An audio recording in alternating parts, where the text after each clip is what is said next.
Hello, everybody, and welcome once again. Here we are, Week 8, Game 8. I'm with the head coach of the Oakland Patriots, Thomas McDaniel. Coach, you've had a kind of wild last 14 days. Let's pick it up from the Oakland Seagull game. You went over to Seagull, took them on, and I'll let you just take it from right there.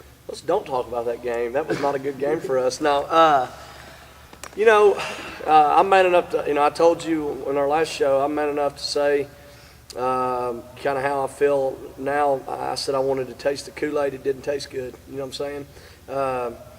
There was a lot of things involved in the game. Bottom line is Seagull's a better football team than us right now. They got a lot of seniors. It's my job to try to motivate our team. And I felt like going into the game we had a chance to beat them. I think as a coach, some coaches are more egotistical than others.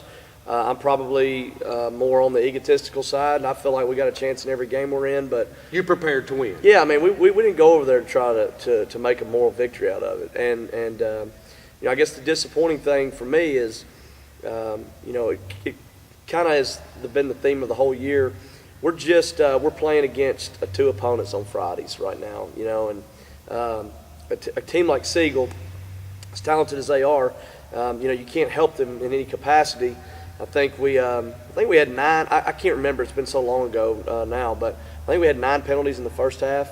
I think we had 3 turnovers, I believe, in the first half, or at least 2. Where were those? Yeah, well, and that's the other thing. See, they were in a bad field position, and then also 2 fourth downs that we didn't convert. To me, those are turnovers because we lose the ball. You know what I'm saying? But there's a multitude of things. Again, number one being Seagulls. They're better than us right now. They're a more mature team. They got a more complete football team. I give them a lot of credit. And I told Greg before the game, that I was proud of what he's done for their school. Sure. And I know he's got a lot of kids playing hard for him. I'm stupid enough to think that if we will continue to get better, I would love to see him again. But we've got a long way before we can get to that point. I think they're a quality football team, and we just, to give ourselves a chance, we did too many dumb things. Now, some of the positives were, we never got in a flow on offense because of our inconsistency with penalties. I mean, we started behind the chains on several downs. We didn't finish drives when we didn't convert a fourth down. Turnovers, but we had 1 or 2 drives there where Emmanuel got going. I think he had 125 or 130 yards in the first half, and that was with 4 or 5 minutes to go in the half before he got injured. And, we drove down the field one drive and threw an interception for a touchdown. That was a 14-point swing because that was inside the 30-yard line. And you needed that 6. You need that right there. Because that was a turning point in the game. I mean, there was, a lot of things that happened, but that was a turning point. Because really, to be honest with you, there were times on defense where we did a nice job. We made them punt once or twice. We got 2 turnovers. Made them punt once and got 2 turnovers and caused disruption in the backfield. We did. We got to Stockstill a couple times and had a couple plays behind the line of scrimmage. But lost contained one time. He scrambled out of there and threw it to Denzel wide open. So anyway, just we did some great things on defense early, but we didn't help ourselves offensively. And we couldn't get in a rhythm. We didn't establish the running game, which we needed to, and we didn't really try to establish the running game. Honestly, in our first 2 or 3 series on offense they were pathetic, to be honest. So anyway, all that being said, we learned a lot from it. Yeah.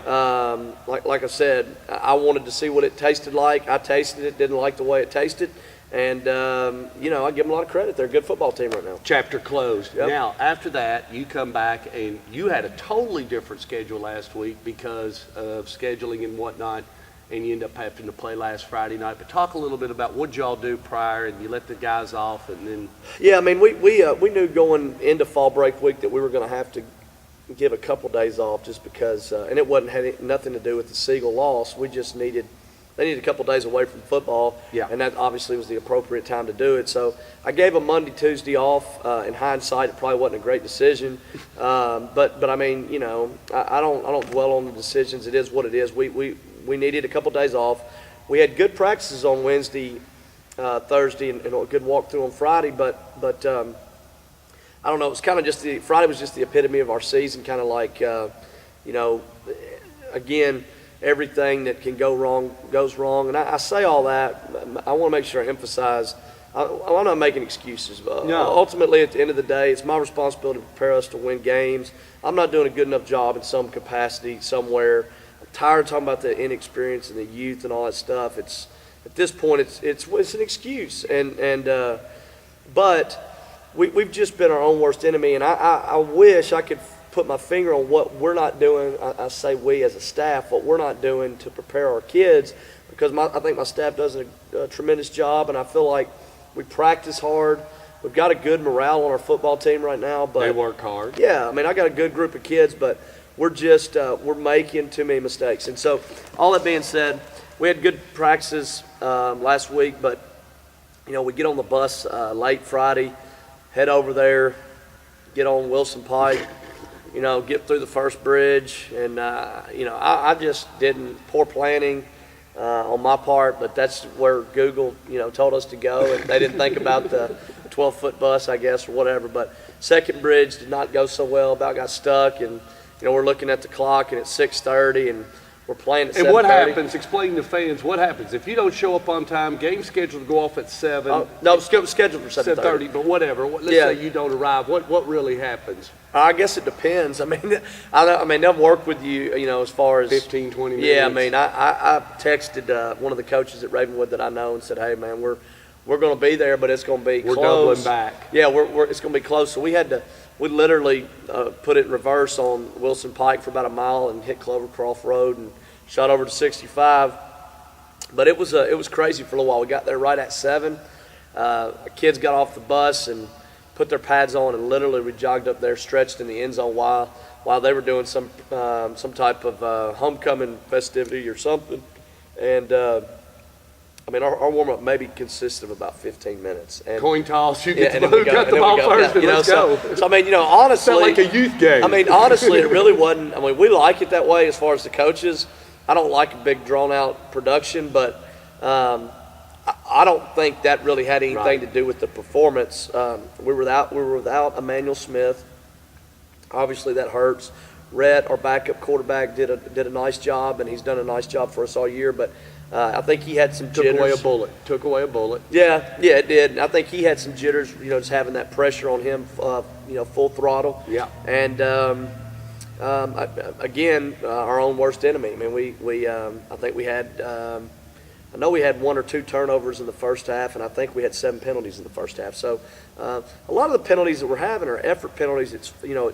You say face masks aren't an effort penalty, but I mean. Or when Emmanuel jumped the kid just to avoid. Oh man, like that. Just little stuff like that. We had in the Siegel game. You keep wanting to bring that Siegel game up. I'm trying to put. You said we need to put that one behind us, but I think we had 4 15-yarders in the first half. We had.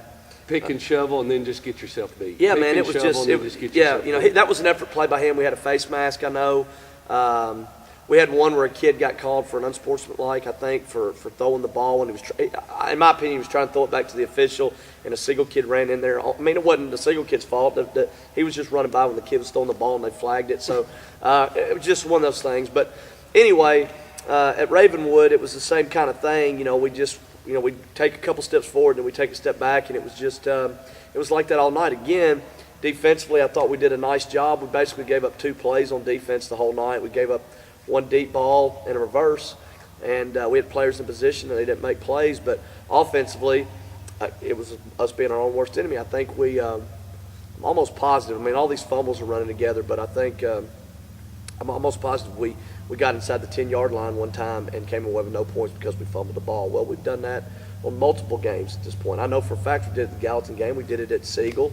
I mean, we got to quit doing those things. And I keep saying we got to quit doing it, and yet we're in week 8 and we've only got 2 games left. I mean, it's amazing that for us, we've already played 8 football games, and it's just flown by. But we just can't seem to be consistent, and I don't know the answer. If I did, obviously I'd take care of it. But the good thing is our kids are in a good frame of mind. They continue to work hard, and look, we still are in a good position, in my opinion. We've got 5 wins. We've got 2 football games left with 2 very good opponents. One of them has struggled like us. The other one has had some struggles, but not struggles. Riverdale's not struggled like Smyrna has in some regard, but it doesn't matter whether we're playing Smyrna or Riverdale. Both of them are rivalry games. Both of them are games that we need to win, and both of them are games that our kids want to win. And, I think we still have a chance to make the playoffs, and I've told our kids all the way since spring practice that we've got to make it to the playoffs so that we can see how far our development and growth has taken us. Absolutely. And, so I feel good about where we are right now. We've got a bye week next week, and there's still some time here for us to improve ourselves if we take the right mentality. And I think, going forward, we're going to do that. So still a lot of football for us to be played. We'll close with one topic and then kind of move back to the Bulldogs to wrap it up.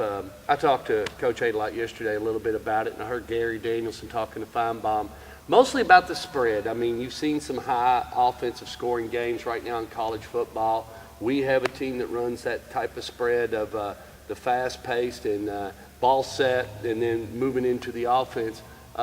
Just your feelings, and I know that Saban's like, I got to get my defensive players in, and he's causing a lot of fury out there in college. Do you think it will hit the high school? And I ask you, since it is a hot topic. Well, you said we have one that's in our league. Who are you talking about? The Seagull. I mean, as far as running a keep coming back to Seagull. Come on, man. This is the Oakland coaches. It's topic pertinent. Here's how I'd answer it. Yes, it's all trickle down effect. Yeah. I mean, obviously, right now that's a big trend. And I'm not taking a swing at him. A lot of people are using it. Oh, heck yeah! It's a trickle down effect, and I give Greg a lot of credit. It's a lot of fun to watch. It is fun to watch. He has a person behind the center to do the offense, and to be honest with you, they're doing something different. When I came to Oakland, we did something different. Wasn't nearly as sexy as what he's doing, but we were too tight, solid eye, because that was what our personnel dictated we ought to be doing. We're in the spread some now. We're not nearly as fast-paced as they are, but we are in the spread, and there's some things I like about it. There's a lot of things I don't like about it. I don't like not being under center. I'm not used to that. I want quarterback under center. I like running about 3 plays off tackle, and that be it.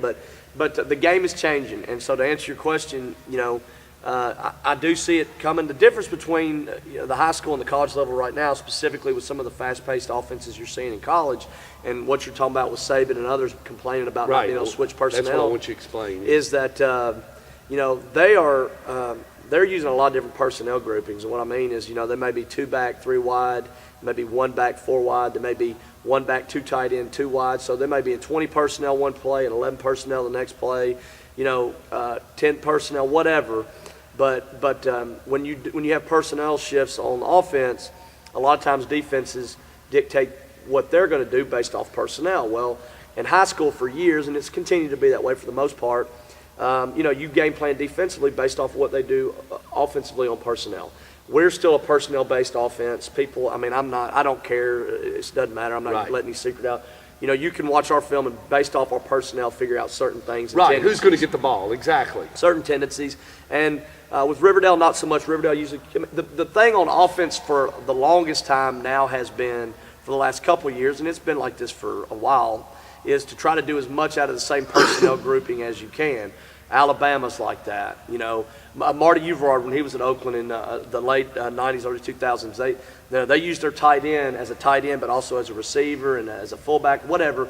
And so then if you're in one personnel grouping, defense can't dictate what to do. Well, now that they've gone full throttle, no huddle, people are using the speed of the game to be able to change personnel and it impact the defense, if that makes sense. So, not seen it at the high school level yet. Just like Siegel, they're not. There's a couple personnel grouping changes, but for the most part, they run with the gang. They're 20 personnel and they're gone. Yeah, and theirs is all based off tempo. And to be honest with you, at the high school level, that's hard. It's hard because it all starts. They do a good job, obviously, calling plays and getting the plays in quick. But it all starts with who's operating it, and Brent takes control of the offense. Their kids know where to line up, and they go fast. That's hard enough. And once it gets to the high school level and they're changing personnel and going at that speed, is it unfair to defense? Well, yeah. But you and I both know, and everybody that loves football knows, that nowadays the common person doesn't care about defense. They don't care about it. They want to see points, and that's that's not the way I believe football is, but that's the way most people like to see, is a lot of points. And And so that's the way the game's going, and it's just going to continue to be a bigger challenge because, like I said, it always shifts and so at some point here pretty soon, but we'll see, that'd be a problem at the high school level. But the biggest problem right now is being able to get lined up fast enough for Siegel. So We'll close that, and thank you for commenting. You've got Matt Williams and the Bulldogs Friday night. They come in here for your third home football game of the season, and what's it take to beat these guys? They're going to be hungry for a win. They are, and I know that they're young. They're playing a lot of inexperienced guys, probably more inexperienced than we are. But it's Smyrna, Yeah. I'm not a huge fan of Smyrna, and Smyrna's not a huge fan of us. It's a district game. I think Matt's done a great job at Smyrna, and we've been in this league together for now coming on our 5th year, and he's had some great success there since he's been there. But they're young, and they've lost some close games, and they're still, in a lot of ways like us, they're still struggling to figure out who the personnel they need to put in certain spots. But they're athletic enough and they're simplistic enough that they're not going to beat themselves, and you have to beat them. And right now, like I said, we're a lot of times on Fridays playing against 2 opponents. So this is a game where we must play as clean a game as possible. It's still yet to be determined how much Emmanuel will play. I think he'll be ready, but it's still yet to be determined what capacity we use him in, which obviously that can make a difference. But it's an important game for us. I don't know, does 6 get you in the playoffs? I feel like it probably does. This would be our 6th win.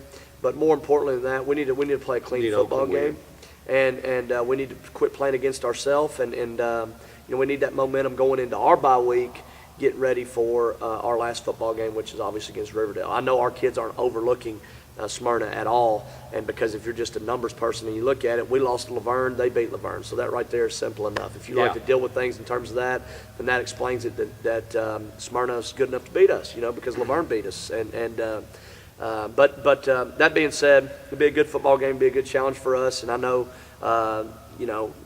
also don't like thinking about the past, but we went over there last year. I knew when we went there last year, I think at that time they were 3-4 or 4-3. They had lost some close games against some great teams.